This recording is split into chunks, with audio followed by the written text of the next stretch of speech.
രണ്ട് രാജാക്കന്മാർ അധ്യായം 1. ആഹാബ് മരിച്ച ശേഷം മോവാബ്യർ ഇസ്രായേലിനോട് മത്സരിച്ചു. അഹസ്യാവ് ശമര്യയിലെ തൻ്റെ മാളികയുടെ കിളിവാതിലിൽ കൂടി വീണ് ദീനം പിടിച്ചു. അവൻ ദൂതന്മാരെ അയച്ചു, ഈ ദീനം മാറി എനിക്ക് സൗഖ്യം വരുമോ എന്ന് എക്രോനിലെ ദേവനായ ബാൽ സെബൂബിനോട് ചെന്ന് ചോദിപ്പൻ എന്നവരോട് കൽപ്പിച്ചു. എന്നാൽ യഹോവയുടെ ദൂതൻ തിശ്ബ്യനായ ഏലിയാവോട് കൽപ്പിച്ചത്, നീ എഴുന്നേറ്റ് ശമര്യ രാജാവിൻ്റെ ദൂതന്മാരെ എതിരേറ്റ് ചെന്ന് അവരോട്, ഇസ്രായേലിൽ ദൈവമില്ലാഞ്ഞിട്ടോ നിങ്ങൾ എക്രോനിലെ ദേവനായ ബാൽ സെബൂബിനോട് അരുളപ്പാട് ചോദിപ്പാൻ പോകുന്നത്? ഇത് നിമിത്തം നീ കയറിയിരിക്കുന്ന കട്ടിലിൽ നിന്നിറങ്ങാതെ നിശ്ചയമായി മരിക്കുമെന്ന് യഹോവ അരുളി ചെയ്യുന്നു എന്ന് പറക. അങ്ങനെ ഏലിയാവ് പോയി. ദൂതന്മാർ മടങ്ങി വന്നാറെ അവൻ അവരോട്, നിങ്ങൾ മടങ്ങി വന്നത് എന്ത് എന്ന് ചോദിച്ചു. അവർ അവനോട് പറഞ്ഞത്, ഒരാൾ ഞങ്ങളെ എതിരേറ്റു വന്നു ഞങ്ങളോട്, നിങ്ങളെ അയച്ചിരിക്കുന്ന രാജാവിൻ്റെ അടുക്കൽ മടങ്ങിച്ചെന്ന്, ഇസ്രായേലിൽ ദൈവമില്ലാഞ്ഞിട്ടോ നീ എക്രോനിലെ ദേവനായ ബാൽ സെബൂബിനോട് അരുളപ്പാട് ചോദിപ്പാൻ അയക്കുന്നത്?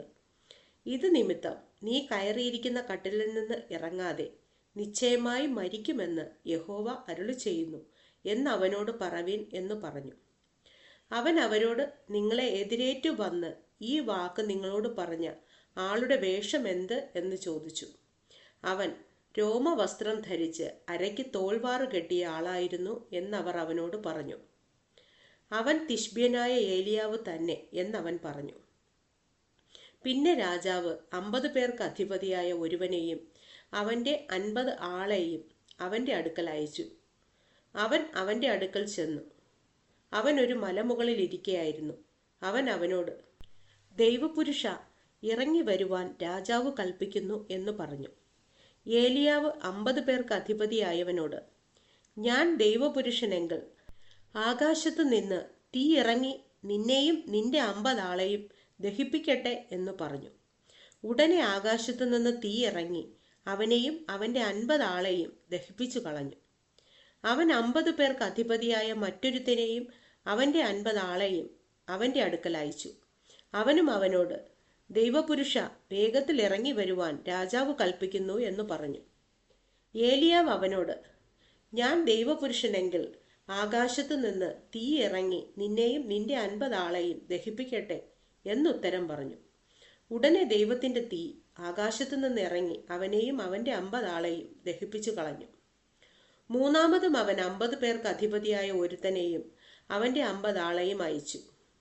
ഈ മൂന്നാമത്തെ 50 പേർക്ക് അധിപതിയായവൻ ചെന്ന് ഏലിയാവിൻ്റെ മുമ്പിൽ മുട്ടുകുത്തി അവനോട്, ദൈവപുരുഷനായുള്ളവേ, എൻ്റെ പ്രാണനെയും നിന്റെ ദാസന്മാരായ ഈ 50 ആളുടെ പ്രാണനെയും ആദരിക്കണമേ.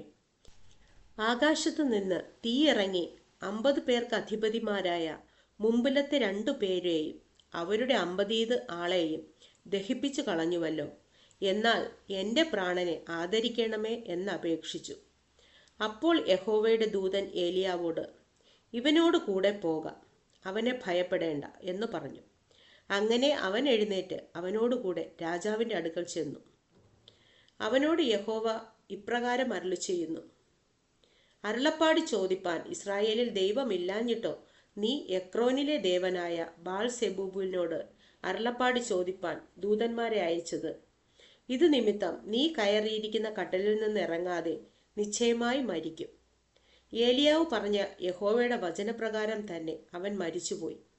അവന് മകനില്ലായ്ക കൊണ്ട് അവന് പകരം യഹോരാം യഹൂദ രാജാവായ യഹോശാഫാത്തിൻ്റെ മകനായ യഹോരാമിൻ്റെ 2-ാം ആണ്ടിൽ രാജാവായി. അഹസ്യാവ് ചെയ്ത മറ്റുള്ള വൃത്താന്തങ്ങൾ ഇസ്രായേൽ രാജാക്കന്മാരുടെ വൃത്താന്ത പുസ്തകത്തിൽ എഴുതിയിരിക്കുന്നുവല്ലോ.